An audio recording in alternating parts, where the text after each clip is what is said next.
Welcome back to No More Excuses, Wake Up, where we talk about money, entrepreneurship, and life skills that was not taught. I'm your host, Stenell Myers, also known as Stenell, the Money Therapist. This week, we are discussing money. We're on that train. It's better to whip debt together than separate. We are really going to dig in this chapter. I really talk about marriages, couples, just relationships, whatever type of relationship you are in.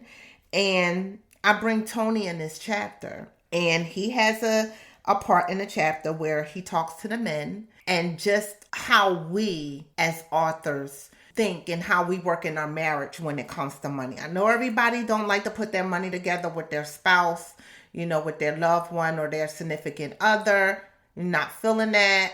You're not trusting them. But then again, that other piece of me, that therapist side of me is like, okay, then if that's the issue with your money and you're not trusting them with your money, is there trust in other issues? Why is there a union if you can't put your money together?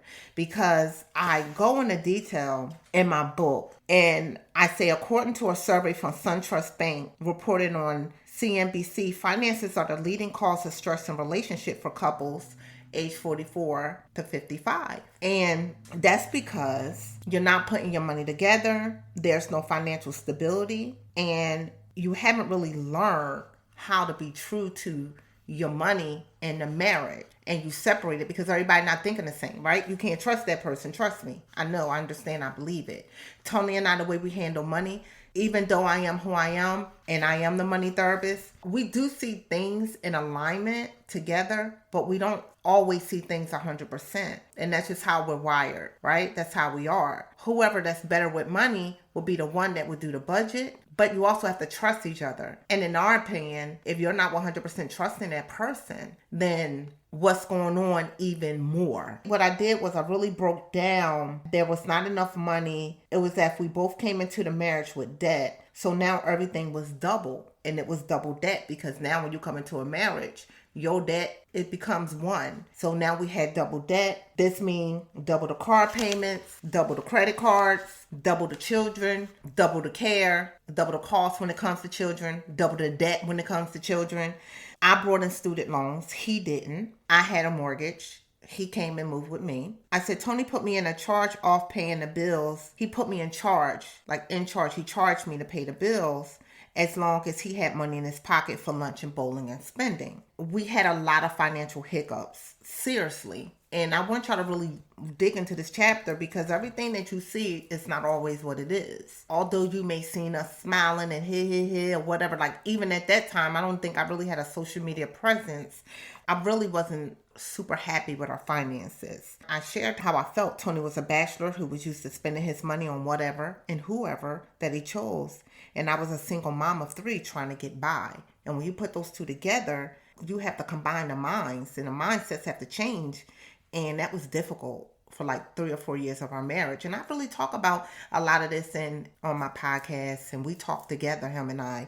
And this is difficult. And now it's where we can see eye to eye. So then Tony talks to the men in this chapter, and it's labeled. I also talk to the wives in this chapter, and it's labeled wives. His is labeled husband. He's talking to the women, and he say, hi ladies, hi fellas. He's saying that whipping Debts Ass was a process for him. He said, like my wife stated earlier, I was not on board. Primarily, I had concerns about having enough money to buy things for my daughter that did not live with us. At the time, my mind told me that not having a credit card meant I would not have money. And that is so important, because a lot of people think, and I'm telling you, I struggle with this. I got the money here, but I can just charge it here. But don't y'all know y'all got to pay that back? You got to pay it back. But in my mind, I don't want to touch this. But over here, I can use this right now, but I don't need to touch this. But then when I go over here to touch it, I don't want to touch it. And I'm telling you, this one, I don't want to touch it. So now over here is building, and over here is building, and it's building. And now you keep swiping and touching it over here, but it's building over here. For all y'all that see me, that I'm going over like this and that, I'm also doing this on YouTube. So I'm recording at the same time. So you can check me out on YouTube with the same exact episode. Trying to figure it out with, oh my God. And that's how we end up in debt. Because what he said, not having a credit card meant I would not have any money. But it's the opposite. Because when you have a credit card and you spend the crap, you really don't have money, because if you owe $2,000, guess what? You really still owe $2,000. So if you budget that card, then you will be able to see what you can afford. And that's the problem. I don't think credit cards is a problem. I don't like them.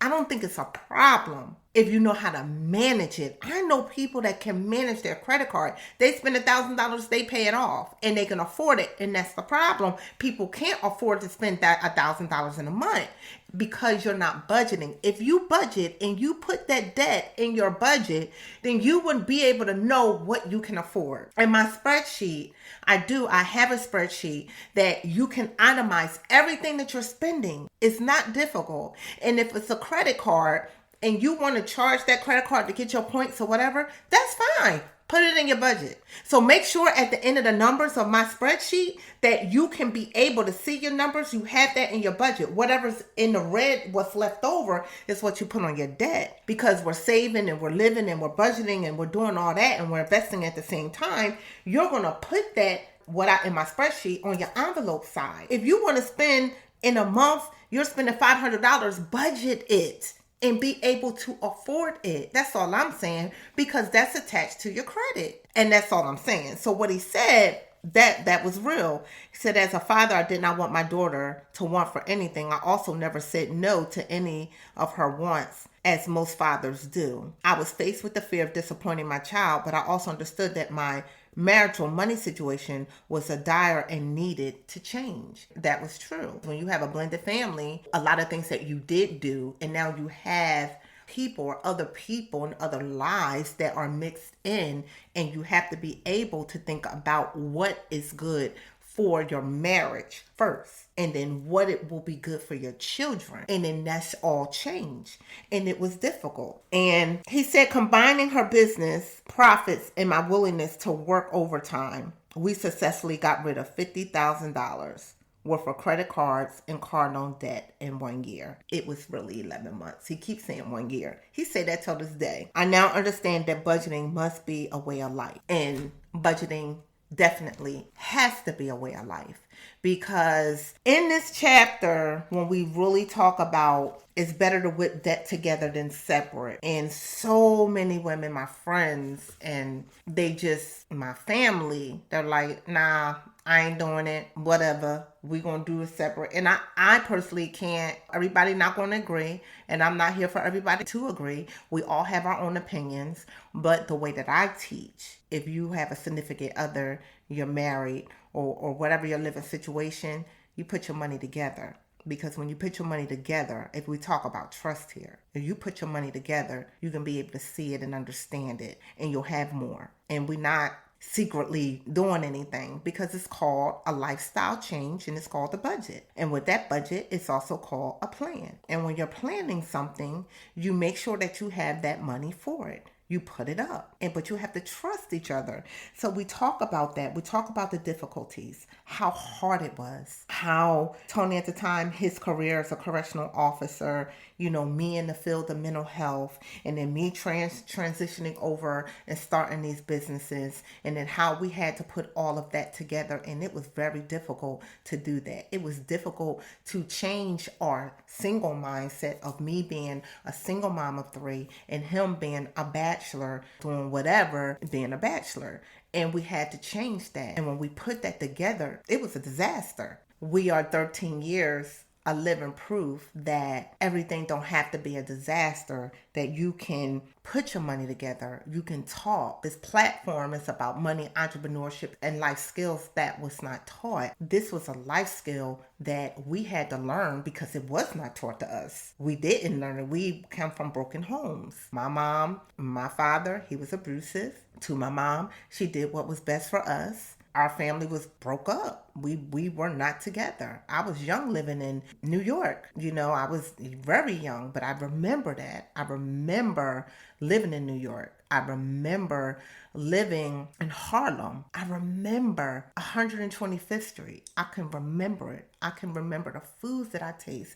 I can remember my aunt's rice and peas. I can remember all of that. But I didn't know at the time that my mom was running from my father. I didn't know that. We didn't live in a household that we had both and they were putting their money together. We had to learn this.